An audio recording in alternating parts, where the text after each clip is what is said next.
The office as we know it is over. That's a good thing. This article is part of Fast Company's 21 Reasons to Hope in 2020. 1. To read the full list, click here. A year after the novel coronavirus began spreading in America, we're finally beginning to understand how radically the world of business has been transformed. For decades we've had the tools, case studies, and best practices to evolve beyond an outdated cubicle culture. What we lacked was the willpower to leave the office behind. But the pandemic accelerated a transition that was years in the making. As lockdowns went into effect, the proportion of remote workers skyrocketed from 3.4% last February to about 42% in April. Perhaps unsurprisingly, many Americans realized they preferred Zoom meetings to the tyranny of a desk. According to a recent study by FlexJobs, 65% of newly remote workers don't want to go back to the office. Amid the devastation of COVID-19, it's worth pausing to reflect on what this future portends. Reduced commute times, asynchronous communication, less carbon in the atmosphere, and more livable cities. A world in which employees are more productive, organizations are more resilient, and workplaces are more equitable. To understand the potential of remote work, look no further than GitLab, the open-source software developer that has operated on a fully remote basis for years and currently employs more than 200 people in 65 countries. Years ago, GitLab's model was an outlier, requiring the company to develop new tools and protocols to allow employees to communicate and collaborate effectively across time zones. New hires receive a sprawling employee handbook that details best practices for everything, from Slack bots and water cooler chats to guidelines for throwing a virtual pizza party. In retrospect, adoption of the GitLab model seems inevitable. This was going to happen, but a lot of companies weren't going to do it willingly, says Darren Murph, the head of remote for GitLab. The most dangerous words in business are, "We've always done it this way." The San Francisco-based company has been helping spread the gospel, advising companies like Twitter, T-Mobile, and Sanofi on how to maximize remote work. But it's also experimenting with how far the concept can go. Herewith, 3 predictions for the post office future. Prior to the pandemic, employees who wanted to work remotely could expect to wrestle with significant trade-offs.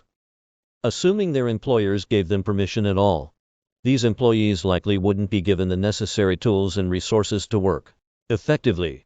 For one, even if their office used collaborative software like Airtable or Slack, their superiors probably lacked much experience managing remote staff. Recognition and career advancement opportunities might have been hard to come by. But when a whole company transitions to remote work simultaneously, it puts everyone on an even playing field in more ways than one. It should make it more equitable for people to get praised and promoted for the right things. That is it. The results that they drive, not the wrong things. Like the kinds of clothes that you wear, or the way you verbalize in a meeting, or just because you happen to get an office next to someone you can rub shoulders with. Murph says, the politicking that had a negative impact on anyone that wasn't a white male. Hopefully that will start to degrade, and you can build more equity around advancement and career progression tied to results. It's not just interpersonal hierarchies that remote work might disrupt. Since the dawn of the industrial age, employment has been tied to physical location, with migration driven by job opportunities. When cities experience a boom, they often become unaffordable, heightening economic divides. When small towns fail to provide opportunities, they're liable to decline. There's been a lot of research done on the ghosty owning of the world, as people feel like they have no choice but to move to major urban centers for the best paying job. Murph explains, it hurts on 2 levels. The place that raised them is losing their tax dollars, and the place that receives them, there's never really that connection of home. They may care about the place, but they're not invested in it. Amid the pandemic, we're already seeing signs of this reverse urbanization in places with a high cost of living, like Silicon Valley. At the same time, smaller cities and towns have begun offering incentives to attract newly remote workers. Cheap, outdoorsy destinations like Colorado's Pagosa Springs and Alita have become unlikely boomtowns in these COVID-19 times.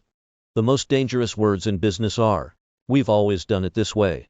Instead of lobbying for corporations to come build a skyscraper to bring jobs and tax dollars, a much more sustainable approach is, let's build the most livable town we can, and people will bring their own jobs. Murph says, At the same time, these major cities that are straining to handle the populations that they have, it will benefit them too if some of the people who don't really want to be there move to places that are more aligned with who they are. And the people who have been displaced from these cities can actually afford to live there. If even a small proportion of urban-based employees take their salaries to smaller destinations, it will effectively reduce the cost of living and traffic congestion in cities and bring much-needed tax revenue to smaller locations. Murph believes that as a result, remote work will benefit everyone, even those who don't have the option to work remotely themselves.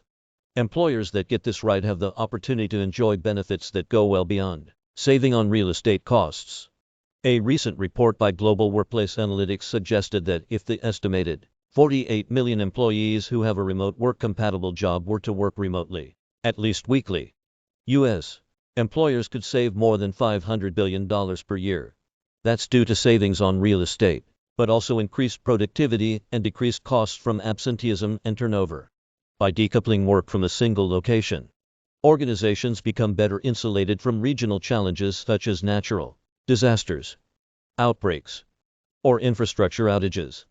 At the same time, studies suggest that employees who are able to choose where they live and work are more engaged, productive, and loyal to their employer. According to the Flex Jobs study, 95% of remote workers have been equally or more productive overall since leaving the office. 73% say remote work has improved their work-life balance, and 81% would be more loyal to their employer if they were offered flexible work options moving forward. Remote work can also help expand a company's available talent pool, from those living within driving distance of the office to just about anywhere on Earth. With internet connectivity, Murph says it'll be a lot easier for companies to hire and scale up, given that they'll be able to tap into a much more diverse population of workers.